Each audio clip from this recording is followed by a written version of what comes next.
আসসালামু আলাইকুম রহমতুল্লাহ। শুয়ে শুয়ে ভাবতেছেন কন্টেন্ট ক্রিয়েটর হয়ে যাবেন, আর কোনো শ্রম করবেন না, স্কিল ডেভেলপ করবেন না, ভালো মতন অর্থাৎ প্রফেশনাল মোডে ভিডিও এডিট করতে জানবেন না, বা কথা বলতে জানবেন না, কথা বলার ধরন জানবেন না, তাহলে আপনি কখনোই কন্টেন্ট ক্রিয়েটর হতে পারবেন না। কন্টেন্ট ক্রিয়েটর অর্থাৎ ফেস দিয়ে যদি ভিডিও তৈরি করতে চান, বা ফেস ছাড়াও যদি আপনি ভিডিও তৈরি করতে চান, তাহলে সবার আগে আপনাকে ভালো মতন কথা বলতে জানতে হবে।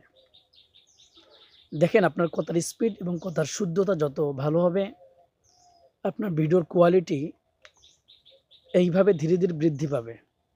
অর্থাৎ আপনার কথা যদি বেজে যায়, অর্থাৎ কথা আটকিয়ে পড়েন এবং কথা যুক্তিসঙ্গত না বলতে পারেন, তখন কিন্তু আপনার কন্টেন্টগুলো মানুষের কাছে গ্রহণযোগ্যতা পাবে না।